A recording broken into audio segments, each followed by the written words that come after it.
Today, we have the amazing opportunity to hear from Dr. Lorenzo Falchi, who will speak to us about bispecific antibodies for diffuse large B-cell lymphoma. We chose this topic because it's important for patients to understand all the treatment options you have available, and bispecific antibodies are one of the most promising novel immunotherapies for lymphoma. Now, I want to take a second to introduce you all to today's speaker. Dr. Falchi earned his degree and a board certification in medical oncology at the University of Perugia, Italy. He subsequently completed a postdoctoral fellowship at MD Anderson Cancer Center in Houston, Texas, medicine residency at Yale New Haven Hospital in New Haven, Connecticut, and hematology oncology fellowship at Columbia University Irving Medical Center. He is board certified in internal medicine, hematology, and medical oncology and is currently an assistant attending in the Lymphoma Service and Cellular Therapy Service at Memorial Sloan Kettering Cancer Center, and assistant professor of medicine at Weill Cornell Medical College. Dr. Falchi's areas of interest include non-Hodgkin lymphoma and Hodgkin lymphoma. His current research is focused on the use of immunotherapy for the treatment of patients with B-cell non-Hodgkin lymphoma through the conduct of clinical and translational studies. He is the lead investigator in multiple national and global immunotherapy trials for patients with B-cell non-Hodgkin lymphoma. He has authored or co-authored over 60 articles published in peer-reviewed journals, as well as numerous abstracts and several book chapters. He is a recipient of several awards, including the 2022 to 2025 Lymphoma Research Foundation Career Development Award and 2022 Memorial Sloan Kettering Stephen A. Greenberg Lymphoma Research Award. And with that, I will turn it over to Dr. Falchi for his presentation. Thank you. Thank you so much, Hannah, for this opportunity. And I got to remember to put a photo that's a little bit more recent. I was pretty, I think I was younger there. And thanks for this opportunity again. Welcome everyone to what I think will make into a seminar educational opportunity session, Q&A, as interactive a session as possible, as it's always my style. And I think interacting with HealthTree Foundation has been such a pleasant discovery for me. It's an incredible group of people, very, very driven, dedicated to the betterment of the experience of patients and patient caregivers that suffer from these serious diseases like lymphomas. And they're really focused and driven in trying to provide patients and caregivers with really everything they can possibly need to navigate this otherwise, terrifying experience with such serious sets of diseases. So without further ado, why don't I share my screen so we can get started. And as I said, this is interactive in nature. I'm going to just run through my presentation, try to be as clear and didactic as possible, but then you guys please feel free to put in questions in the chat, and we're going to have plenty of time to answer those. So the topic of today is treating DLBCL, or diffuse large B-cell lymphoma. We love acronyms in this job, but it really is diffuse large B-cell lymphoma with bispecific antibodies. The reason that this topic was picked, as you just heard, is that bispecific antibodies are really a landmark type of therapy.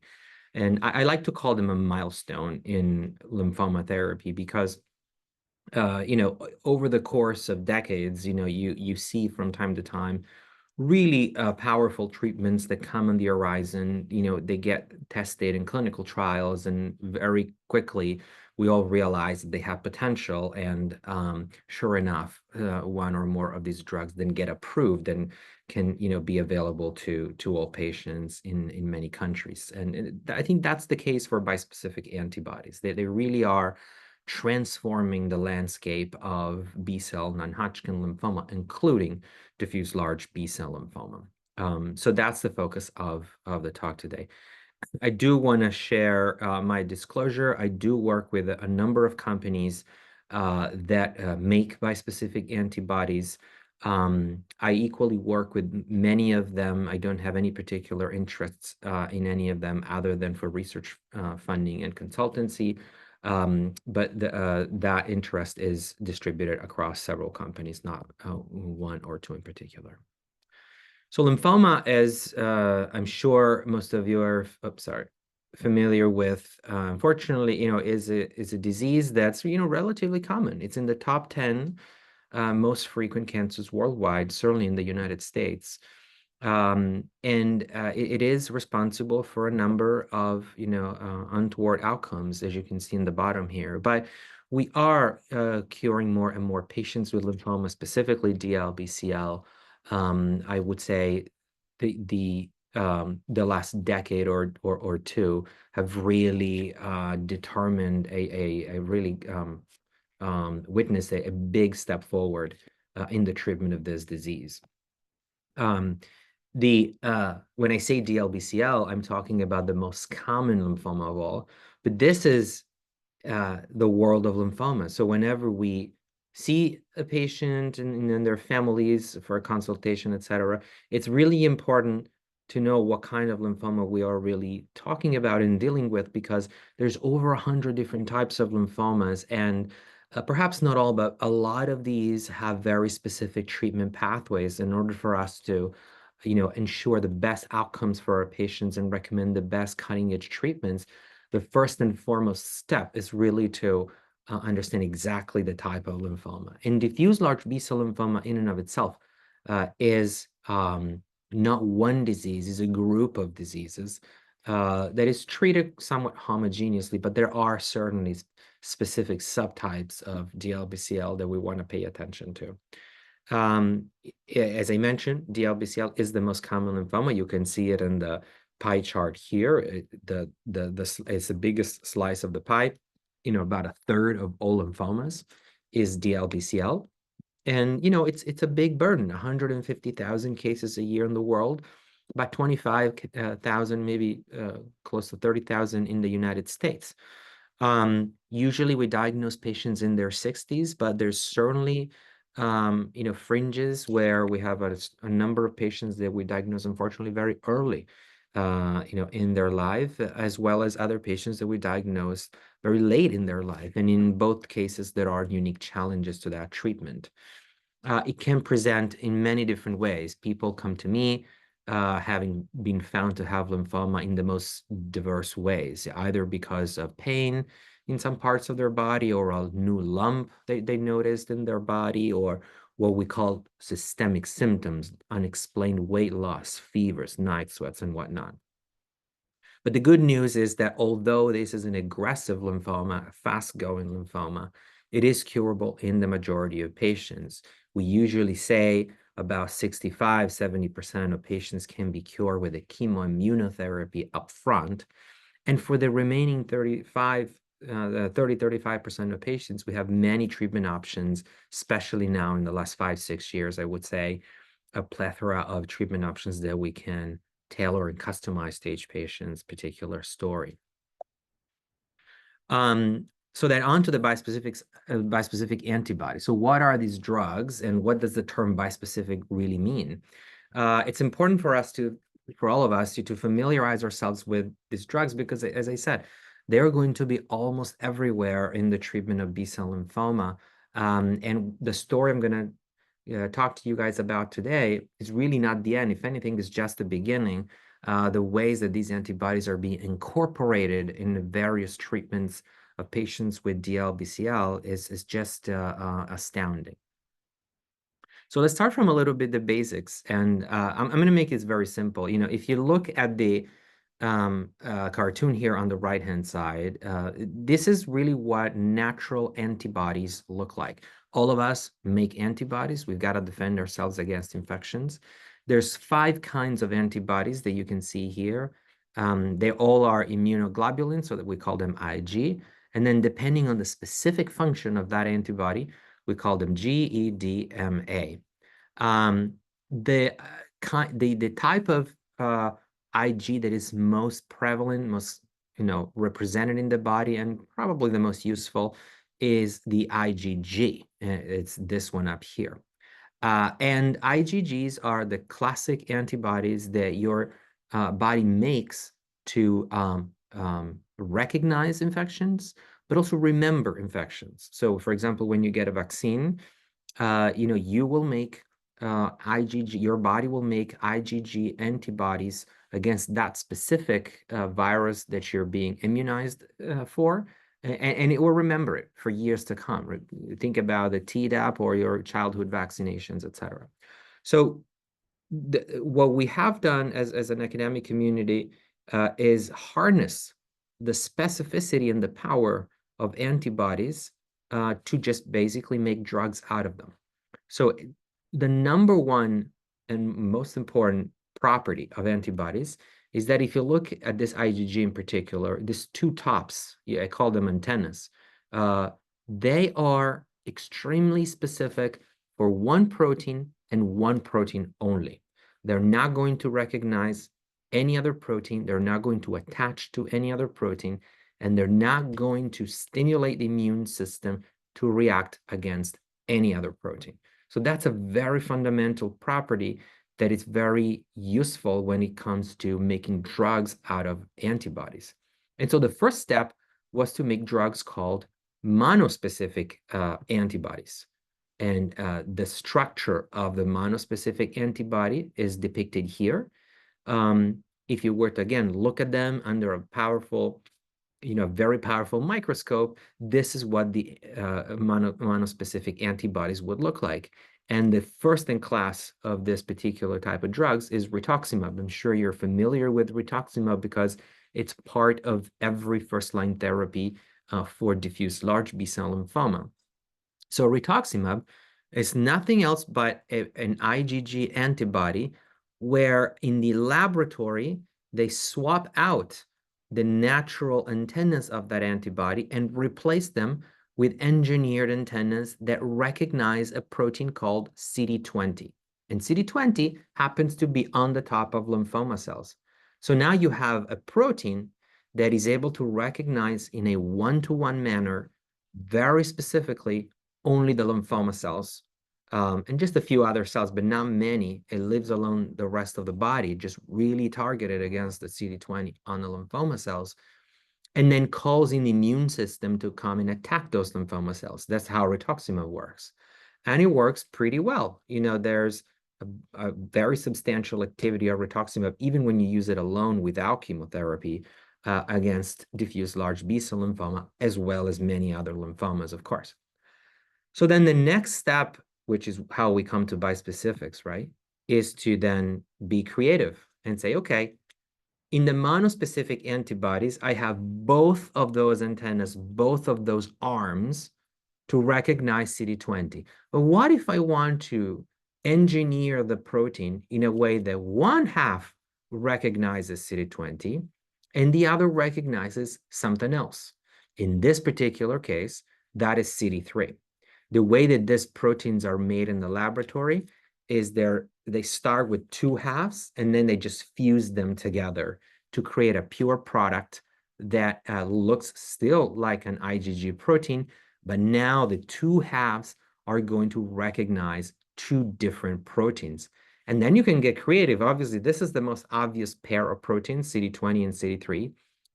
And the reason is the CD20, as I said, is on the target lymphoma cells, whereas CD3 is the most commonly found protein on your own immune cells. And so you can understand here that there is a shift, a completely different mechanism of action of these drugs, right? Because now you're not just attaching the antibody to the lymphoma and sort of wait for the immune system to come by and kill that lymphoma cell. You are literally grabbing the your own immune cells with the other half of the protein, and you bring them together, the lymphoma cell and the immune cell. And as I always say to my patient, this is like putting red in front of a bull. When the immune cell is so close to the lymphoma cells, it now recognizes it and it now just kills it off. And so if I were to make that into a cartoon, you have your lymphoma cell on, hanging out there in the lymph node that is coated with the CD20 protein. And then you have your own T cells also hanging out in the lymph node, just not doing much on their own. They're kind of drugged to sleep. But they have this protein CD3 that you can grab them by, so to speak. So when you introduce the drug, now all of a sudden you're able to grab the lymphoma cell on one arm, the T cell, which is your immune cell, on the other. And when that happens, the T cell liberates a bunch of these chemicals they call cytotoxic cytokines, and that causes the death of the lymphoma cell. I thought I had a micro video. I don't have it yet, but if you were to look at this on a micro camera, it's really spectacular to see how these cells just kind of kill off one lymphoma cell and then move on to the next and kill the other one. So they become sort of serial killers. So you might say, okay, well, that's a very powerful mechanism, maybe in a petri dish, but does it work in animals and then in people? And that's exactly what was done. They first tried them in a petri dish when they put together lymphoma cells and T cells alone, nothing else around them. And they saw that the T cells would just kill off all the lymphoma cells very quickly. When these drugs were tried in preclinical models of mice or a specific type of monkeys that are used for these types of experiments, researchers also saw that that kind of power was seen in those animals, meaning that those tumors just really regressed down to nothing and disappeared. So it was very then encouraging to do the first experiments in humans, where you start at a very low dose and then you go up and up slowly until you find a dose that works and doesn't give you too many side effects. That's called a phase 1 trial.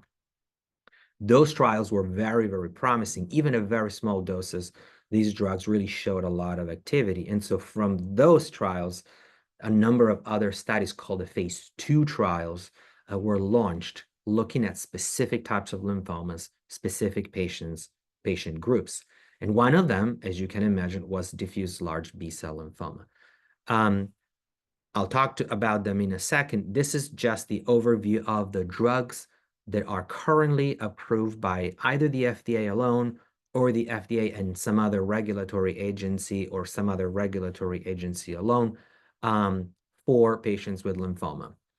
Mosunetuzumab has been approved for a lymphoma that's called follicular lymphoma. This is not approved for DLBCL. We won't talk about it today. Glofitamab and epcoritamab are approved for diffuse large B-cell lymphoma in the United States. That's what we're going to be covering today. And then odronextamab is another slightly different bispecific antibody. You can see it here. It's not an IgG1, it's an IgG4. From your point of view, this doesn't really change. It's very similar mode of action, very similar types of side effects, and relatively similar activity. But he has not yet been approved in the United States, as far as I know, is approved only in Europe for both follicular and large cell lymphoma. So Glofit and Napcor are the drugs that we've had the most experience with. This is an overview of the glofitamab trial. These are basically two twin trials. You could consider them. They're large trials, equally large trials that looked at very similar patients. So the glofitamab is a drug that you give intravenously. In the first, it's given every 21 days. And in the first cycle, you give it on what's called a step-up dosing, where you start with a very tiny dose to make sure the body doesn't react too strongly, then give an intermediate dose, and then you start off with 30 milligrams full dose as of the second cycle. You can see it in the top left here. And the only thing that I want you guys to take away from this particular slide is the top right graph, where the overall response rate was 52%. That means more than half of the patients treated on this particular trial had a response. And these were patients who had had a number of treatments and really, had not so many options, left available for them. And so seeing that half of these patients respond and 40% of the patients had a complete disappearance of the tumor was extremely encouraging to us. We were just really, kind of very, encouraged by these results. We would have not necessarily expected to see that much power in a single drug. Obviously you always want these percentages to be higher, it's not a perfect drug, but it is, quite a bit better than anything else you would compare it to for this particular patient group.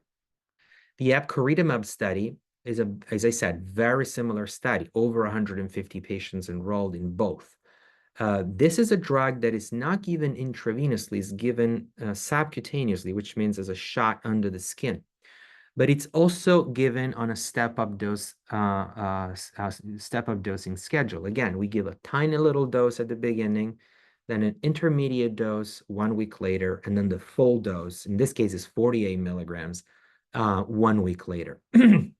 Another difference with this drug is that for the first 3 months, it's a little more intense. You give it every week. On the other hand, is a quicker injection. It's not an IV that keeps you there a couple of hours. This is in and out into the clinic.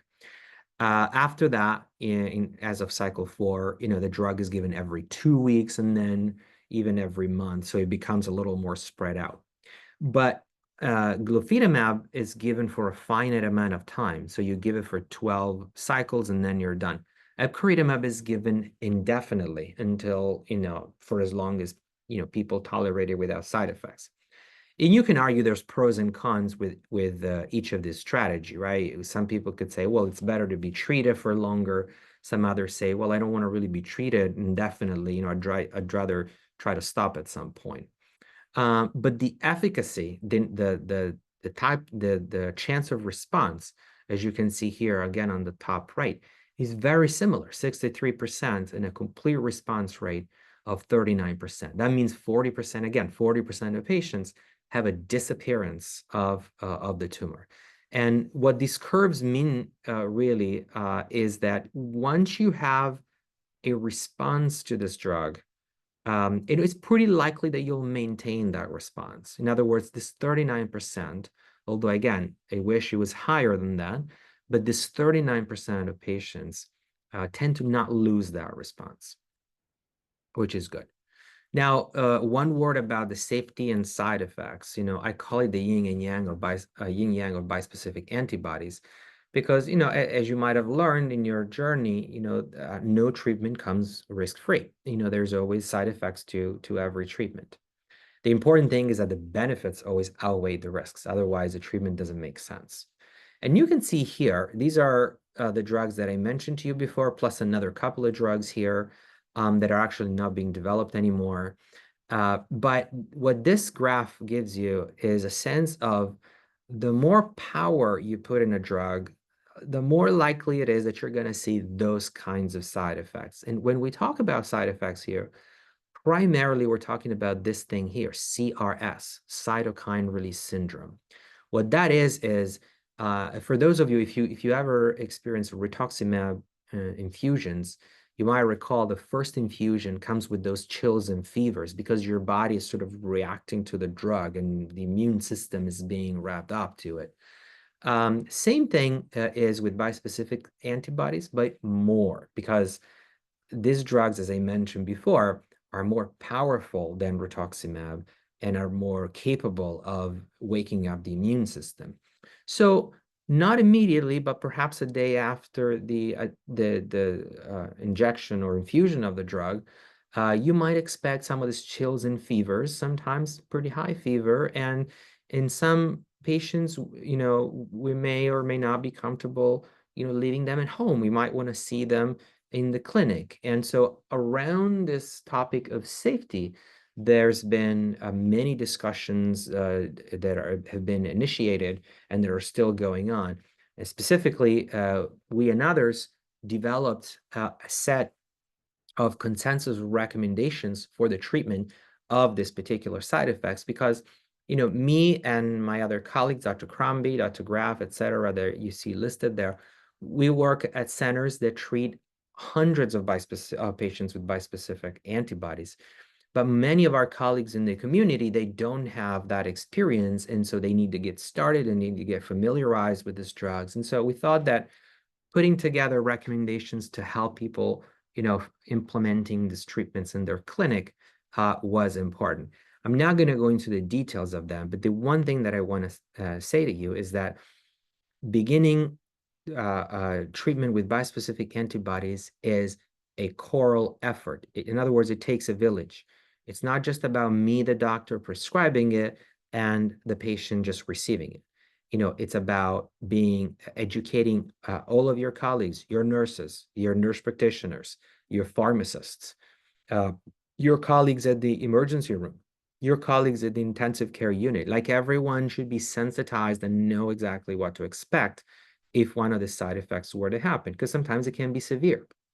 On the patient side, we really spend a lot of time educating our patients, giving them as much information as possible, but not just to the patient. It's very important to identify and designate caregivers that we can rely on in case, somebody that's receiving these treatments is not really able to, help themselves out, and for example, someone is at home after a dose of these drugs and you're having high fevers and maybe a little lethargic, a little confused, and maybe it's a bad fever. You may not be able even sometimes to pick up the phone, right? And so if we call, as we always do, to follow up after each dose, and if we don't get an answer, then we'll have to go to a designated caregiver. So it's very important to establish all this communication up front, so that we can set expectations. And as I always say, you help us help you. A couple of highlights in the CRS, or cytokine release syndrome, area, because again, I want to take this opportunity, just like I do in my clinic, to empower people and recognize the symptoms, just get familiar with what should they look out for as they prepare to go on this treatment.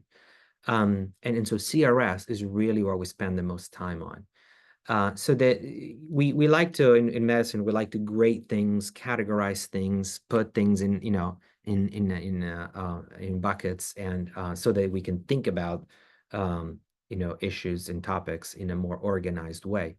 And it's the same thing for CRS. So there's 4 grades of CRS. The grade 1 is the simplest and mildest.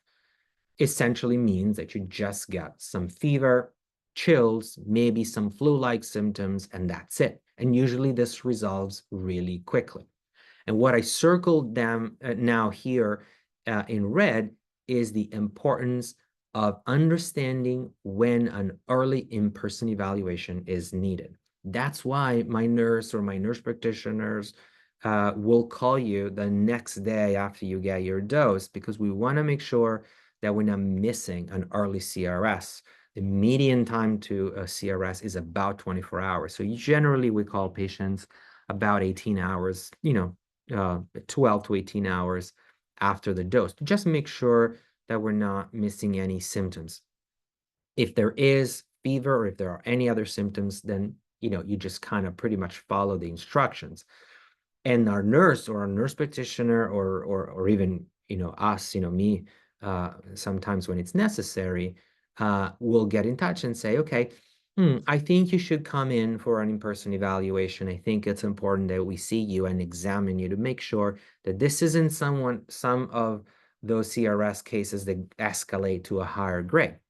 More often, this happens with people who are a little bit more advanced in their age, or, for example, they have some medical problems that make me a little more worried.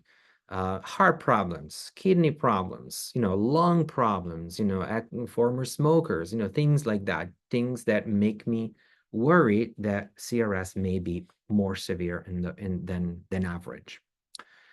The grade 2 CRS means that you still have fever, but also a little bit of a low blood pressure that may need to be managed. Usually we give people intravenous fluids, and that kind of takes care of most cases. But here I circle in red the fact that if you are having this kind of CRS, and usually these are fevers that, maybe you get fever, then you take Tylenol, and then fever comes again shortly after Tylenol, wore off. And so for those cases that we think it's sort of escalating, then we definitely want to see urgently all our patients, because we want to decide, if it's about keeping someone in an observation unit for a few hours versus putting someone in the hospital for more advanced management. So important, the triage there. And then grade 3, grade 4, I didn't put a slide on it because honestly, those are A, very rare.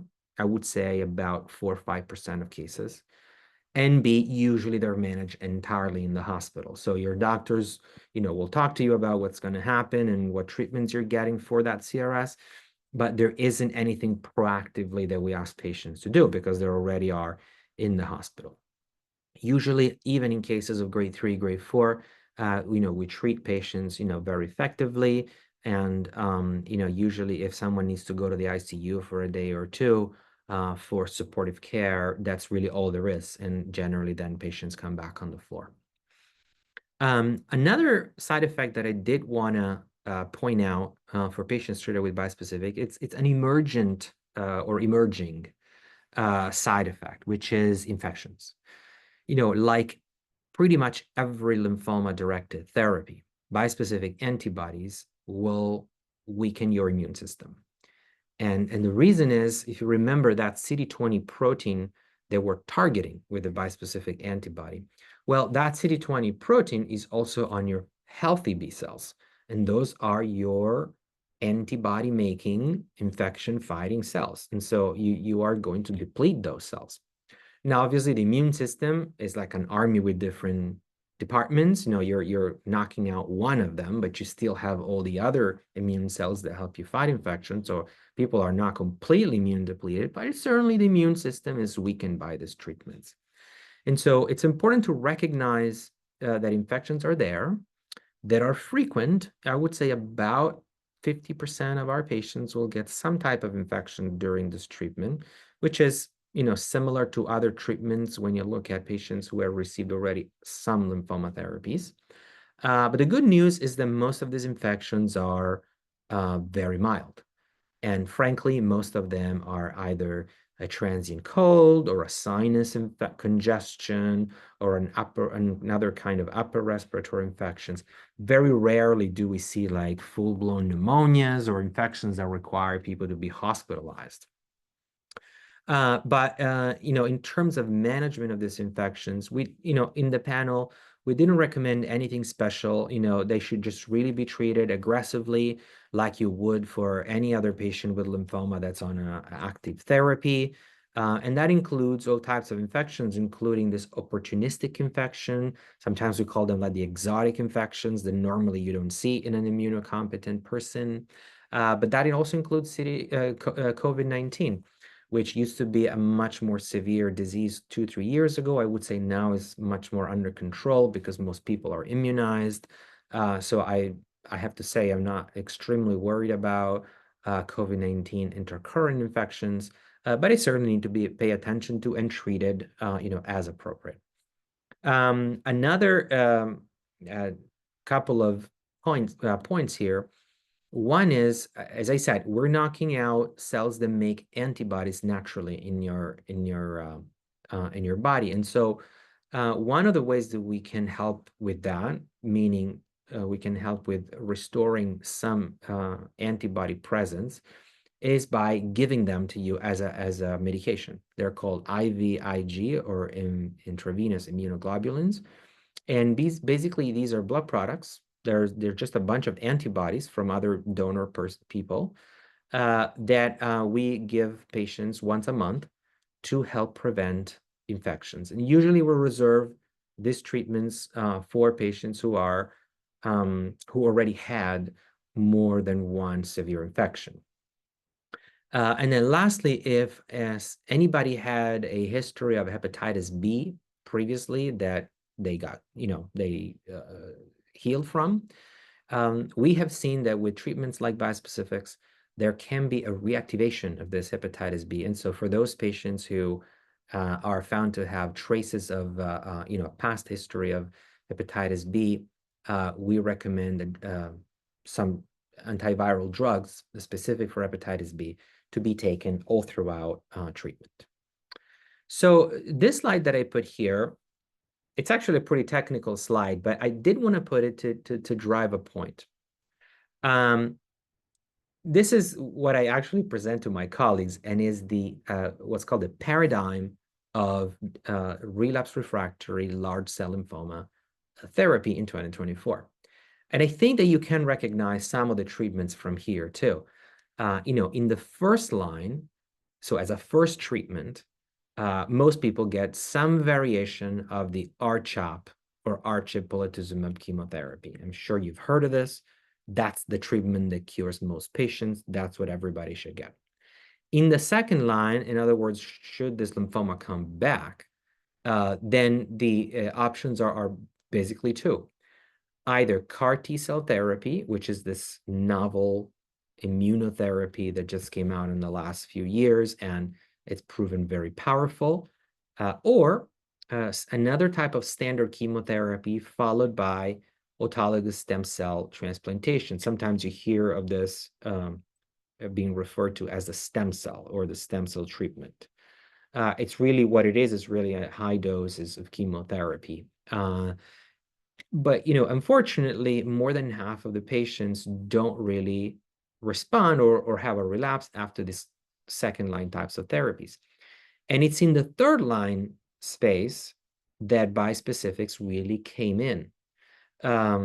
This shouldn't be bold, and epcoritamab and glofitamab really are the same.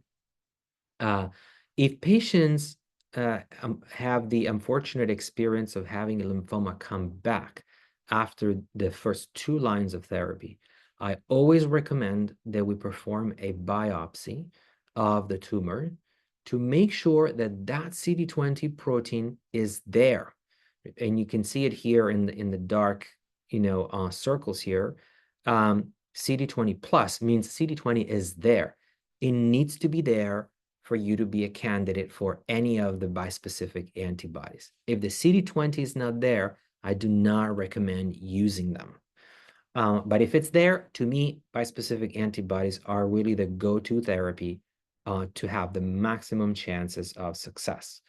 So that's really the only point I wanted to make here, just to really tell you that in the front line is chemoimmunotherapy, in the second line is CAR T or some other kind of chemo, but in the third line, to me, the first consideration should be bispecific antibodies because they're the most powerful treatments than any of the other options you see listed there.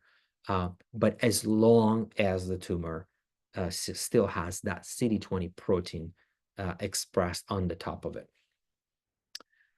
This is not for you to read in any detail, but it's just to tell you what I was referring to at the beginning. For patients with aggressive B-cell non-Hodgkin lymphoma, including DLBCL or large cell lymphoma, bispecific antibodies are just being mixed with a large number of standards of care. Remember, I showed you in the slide prior to this, the R-CHOP chemotherapy. Well, bispecific antibodies are now being incorporated into the R-CHOP chemotherapy as a first-line treatment for large cell lymphoma, right? Because they're so powerful. So it's obviously very tempting to say, well, let's add them on to something that works well, but not perfectly, and see if we can improve those response rates. Here at MSK, we led 2 of those trials with very promising early results. And now we are leading the 2 largest trials of large cell lymphoma previously untreated large cell lymphoma that are incorporating glofitamab or epcoritamab into the R-CHOP backbone therapy and comparing it with the standard R-CHOP alone and see if the results are really better. So I think we may be at the beginning of a new chapter for the treatment of diffuse large B-cell lymphoma if those trials will turn out to be positive. The enrollment into those trials is almost concluded, so I would hope to see some early results in a couple of years because obviously they have to mature. Odronextamab, I should emphasize, is also being tested in addition to R-CHOP chemotherapy in the frontline setting, as well as in a bunch of other settings. You can see it listed down here as well. So there's a development strategy for odronextamab as well as there is for the other 2. So this concludes this part. I didn't want to go into too much detail, but I hope that I provided you guys with some of the tools that you need to effectively have a conversation with your providers and hopefully get the maximum benefit from this drug should you need them in your journey. Thank you so much for that very informative presentation, Dr. Falchi. So, like he just mentioned, it's now time for the discussion part of today's webinar. If you have any questions about bispecific antibodies or anything that Dr. Falchi spoke on today, now is your chance to ask questions. As a reminder, you can ask a question or make a comment by typing it in the chat box or by raising your hand if you want to ask a question verbally. If raising your hand, please wait until you are called on to unmute yourself and ask your question.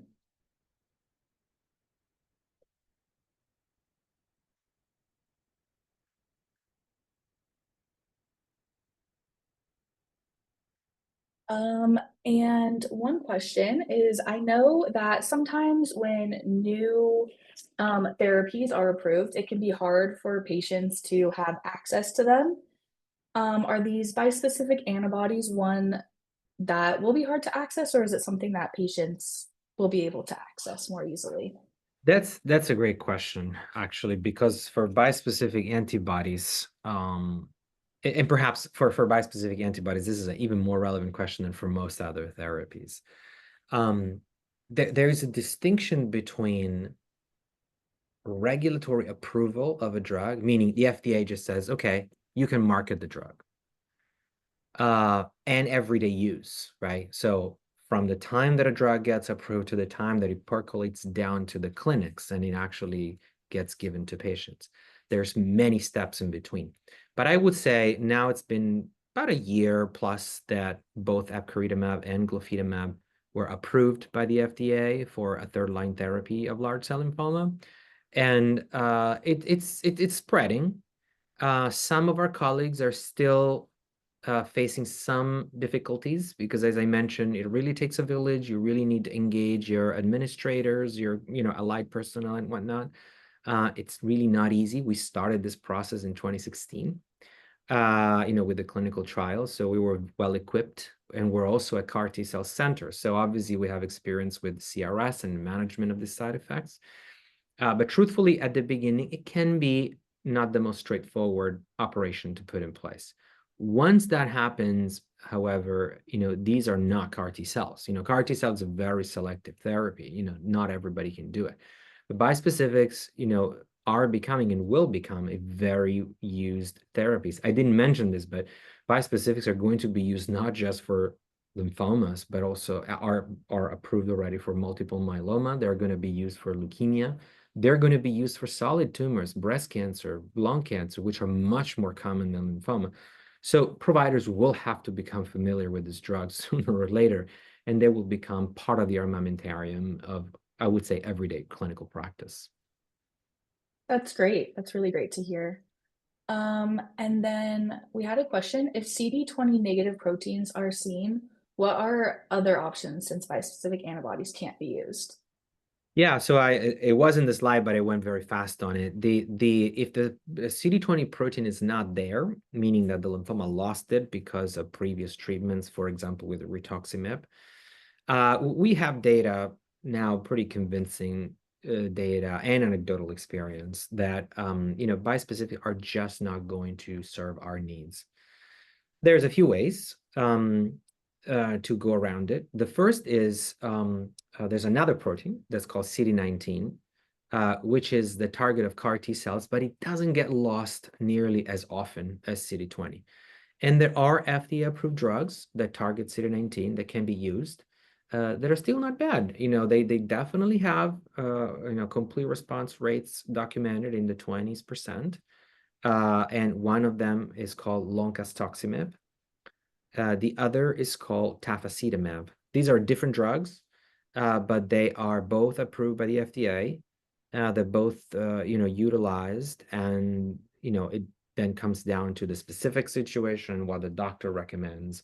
But there definitely are options. And then obviously, clinical trial participation is always encouraged because we recognize that if somebody had 1 or 2 or 3 lines of therapy and cannot access bispecific antibodies, it's a challenging scenario. So you really want to see and scan the landscape to make sure that, to see whether there's a promising clinical trial available. There are, for example, bispecific antibodies that don't target CD20, that target CD19, another protein called CD79. So things are moving. So what I would encourage is, in a situation like that where we're not super sure what options are in front of us, to just look around, and organizations like HealthTree may help find clinical trials available for you across the country. There's not just us. There's many centers in the South and the West that do this as well. So that's what I would encourage doing early and proactively. Yes, thank you. And thank you for that shout out to HealthTree. Like I mentioned before, we have a clinical trial finder. If you sign up for HealthTree Cure Hub, we can definitely help if you are looking for clinical trials. And then another question is, do you know if some people are more likely to develop CRS than others? Great question. I'll tell you when we finish the study we're doing right now. It's a very hot question. So there is out there what's called a CRS score that's for glofitamab that was put out, looking at a number of variables, size of the tumor, laboratory numbers, treatment history, a number of parameters that you just kind of input in, and then you get this CRS score. And if it's high, you're supposed to be a higher risk for CRS. I have to say I'm not very sold on that score, because it was in a company-sponsored trial. It was in patients that were treated on the trial, which is, similar to real life, but not really quite real life.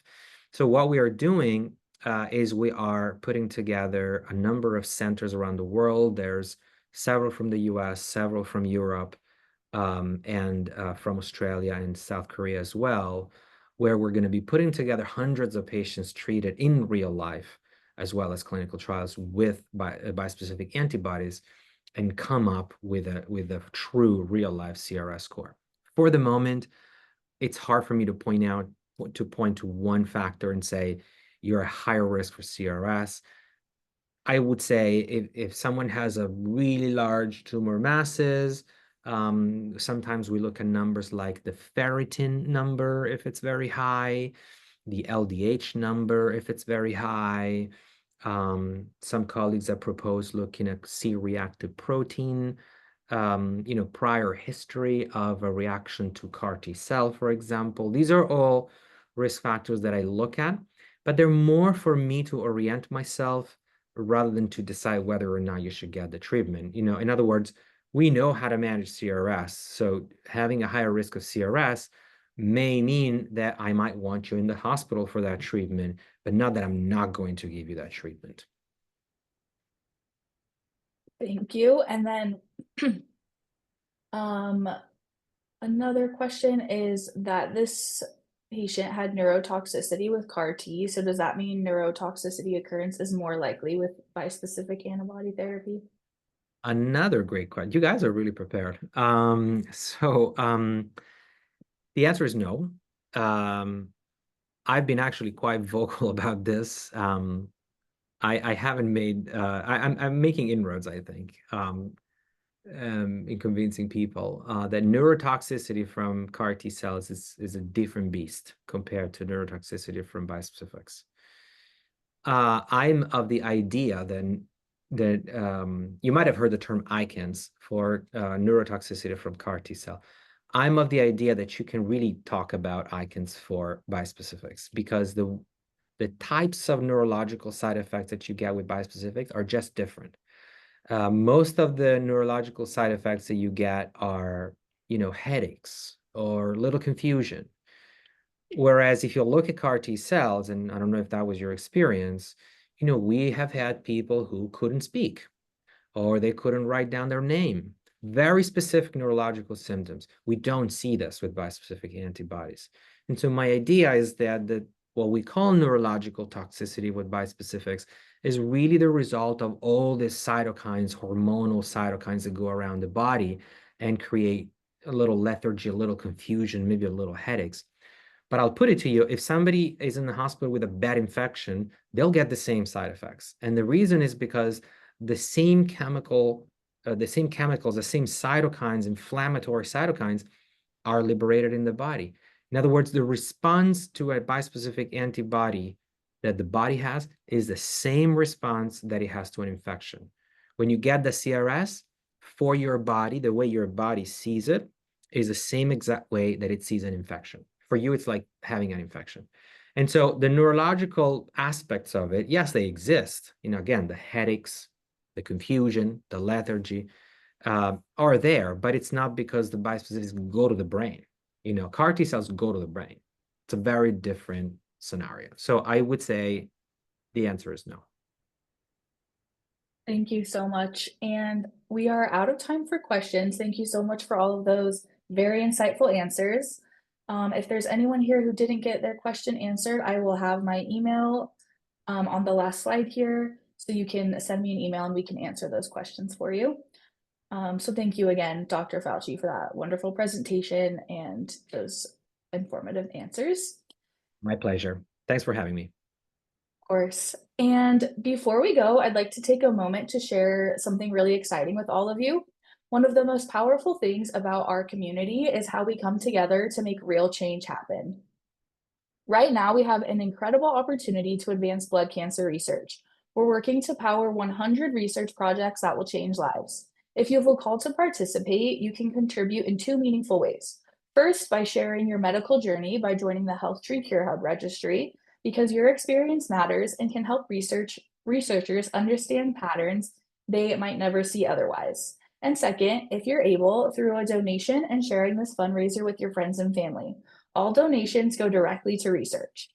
In our follow-up email, you will receive the links to join HealthTree Cure Hub and to donate. Thank you all for being an integral part of our community. It's our goal to make meaningful change in your lives through this initiative. As a reminder, we would appreciate you taking 2 to 3 minutes to fill out a brief survey about your experience today. Zoom will prompt you to take it as soon as you leave this event, and you can also submit topic ideas through the survey for future events.